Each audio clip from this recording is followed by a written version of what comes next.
Boa tarde. Meu nome é Carolina, como ela apresentou, eu sou aqui da USP, de Estudos da Tradução. E o meu trabalho é Gótico e Metaficção em Ilhas Grace de Margaret Atwood. Tá bom o microfone? Eu sempre tenho medo do microfone. Tá bom? Sim, o áudio? Assim, tá bom? Tá, obrigada. Nessa rodada de apresentações, o meu é o único que não é sobre o Stephen King, mas eu acho que dá para trazer muito disso que eles falaram sobre a intertextualidade e a maneira como isso é trazido para o romance contemporâneo. Então, né, esse aqui é o meu livro, Ilhas Grace, da Margaret Atwood. E a primeira coisa que me chamou a atenção e me motivou para a pesquisa foi que, primeiramente, eu percebi que o romance se encaixava no conceito de metaficção historiográfica da Hutton, como eu vou explicar mais tarde, e que, além disso, claramente estava construindo algum tipo de paralelismo com o gótico. Então, a partir disso, eu fiquei interessada em saber de que maneira acontecem essas relações e o que será que o gótico tem em comum com a pós-modernidade ou a pós-modernidade nesse sentido da Hutton. Então, a fundamentação teórica do meu trabalho se resume nessas duas fases. A questão do pós-modernismo aqui no sentido da Hutton, que é um sentido mais delimitado em comparação a outros autores, né? Para Hutton, a literatura pós-moderna é a metaficção historiográfica. E também o conceito de paródia, que eu vou falar depois. E daí o gótico, né? Explorei o desenvolvimento histórico, as diferentes correntes e por aí vai. Não. O outro. Obrigada. Então eu vou falar um pouquinho sobre os dois conceitos chaves da Hutton que eu trouxe no livro A Poetics of Postmodernism. O primeiro é a metaficção historiográfica em si, que, como eu falei, para a autora isso é o pós-modernismo, então é uma visão mais fechada. São narrativas que borram o linear entre fatos e ficção e nega a possibilidade de conhecimento absoluto. E, ao invés de ter algum tipo de conclusão, em seu lugar prefere a contradição e o não resolvido, fragmentação e verdades múltiplas e ênfase no processo enunciativo, que são todas características do romance. Então, até na decoração do meu trabalho, eu coloquei os quilts, que são um tema utilizado no romance, né? Cada capítulo do romance tem o nome de um padrão de quilt, ou coxa de retalho, né? Que seria um elemento cultural da época vitoriana, no caso no Canadá, né, na América do Norte, e que representa essa fragmentação que é típica desse romance e que também se encaixa muito bem na metaficção historiográfica. E é um romance baseado numa situação histórica. A Grace Marks foi um personagem histórico, que ocorreu um crime, ocorreu um assassinato no Canadá, que foi muito noticiado, que em geral é conhecido dos canadenses.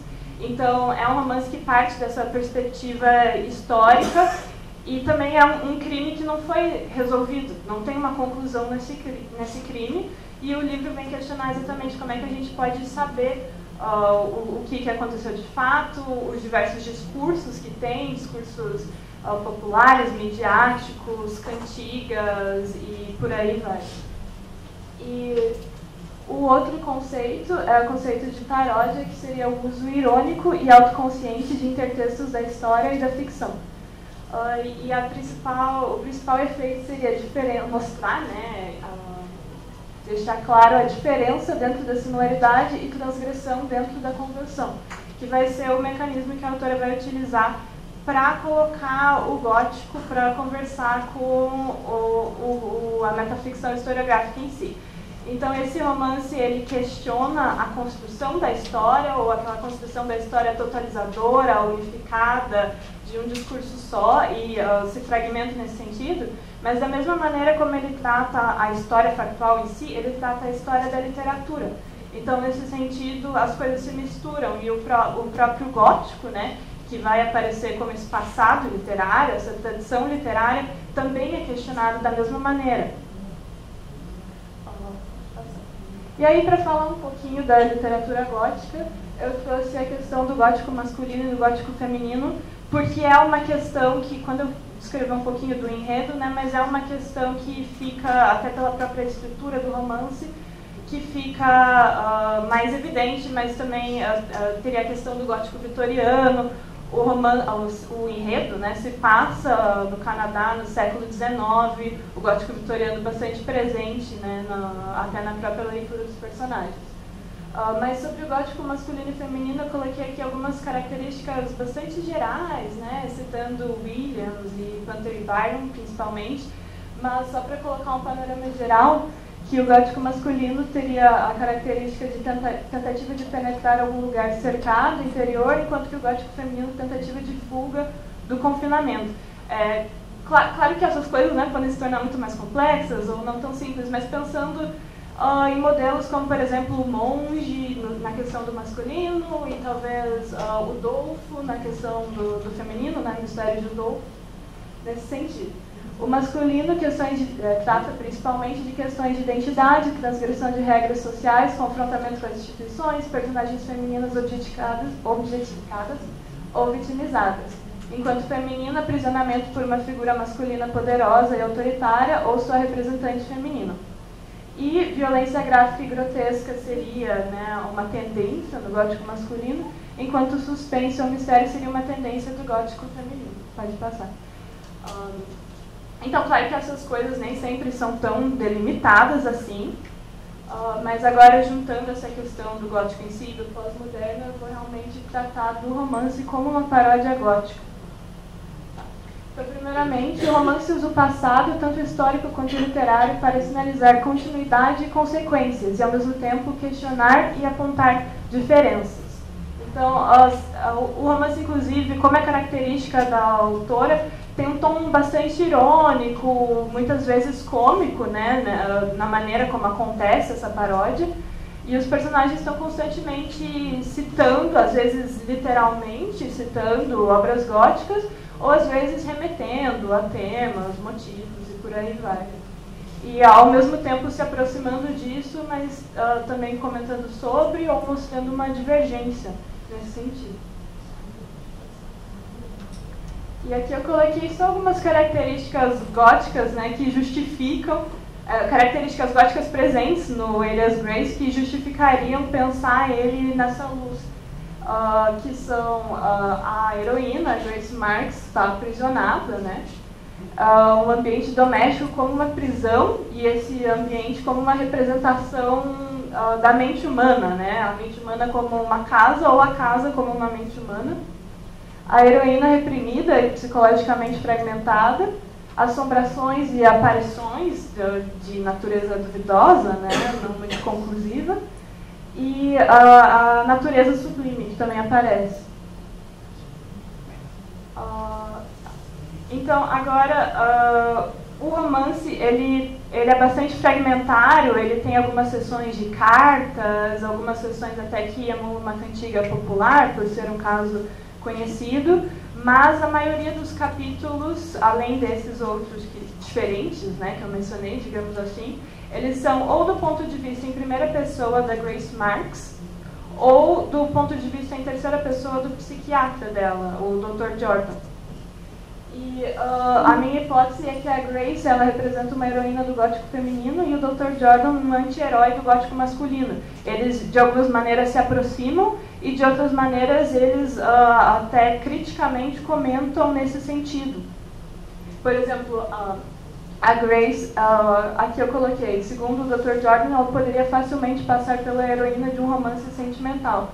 Mas ela, primeiramente, ela tem conhecimento desse fato, porque ela conhece esses textos, esses textos estão ao redor deles.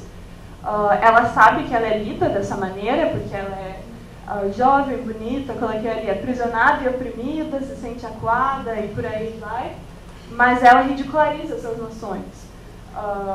Então, também tem uma fragmentação entre seus próprios pensamentos, sentimentos e a maneira como os performa publicamente.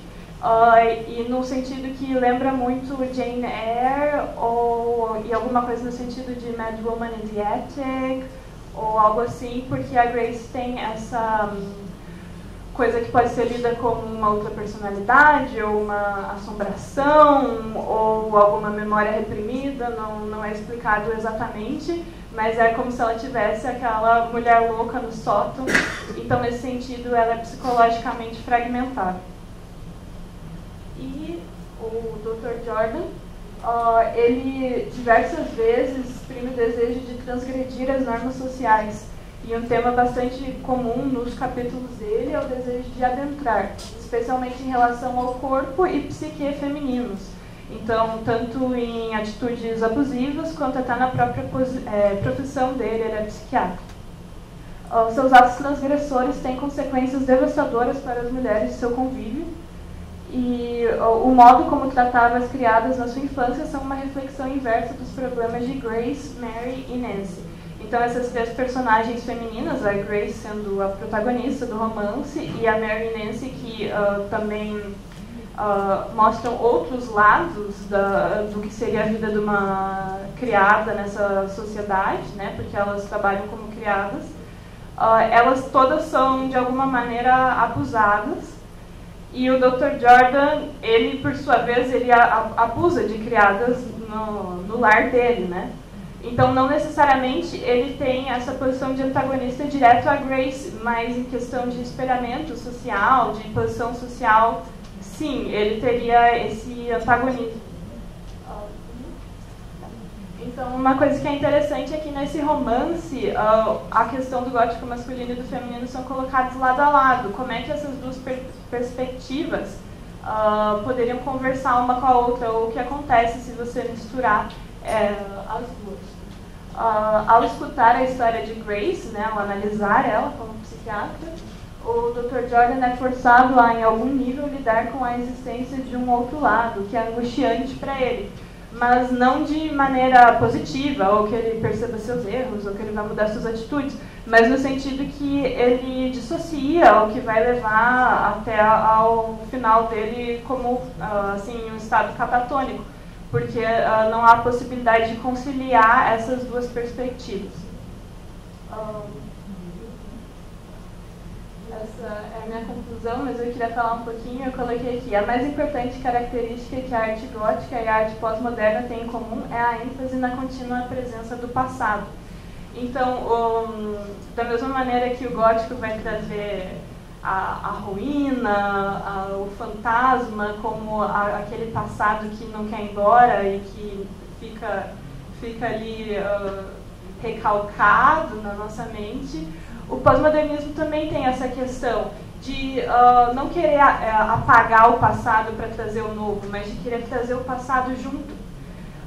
Outra coincidência, né, até se a gente for parar para pensar, é a questão de que nas duas maneiras de arte se pensa muito em arquitetura. São duas maneiras que têm a arquitetura como carro-chefe, não sei se carro-chefe, mas talvez pioneiros ou até mais facilmente delimitáveis. E se a gente pensar não na arquitetura gótica original, mas no período romântico, né, quando se tenta emular aquelas construções góticas ou se valoriza aquelas construções góticas de alguma maneira, tem a questão da ruína, que é uma questão que é usada também pela arquitetura pós-moderna. Então, nesse sentido, eles são similares e eu acho que assim, e ao mesmo tempo muito diferentes, né? Mas nesse sentido de querer trazer o passado, eu vejo mesmo nesse romance aqui que traz o gótico para, ao mesmo tempo, comentar e construir sobre ele. É isso. Obrigada.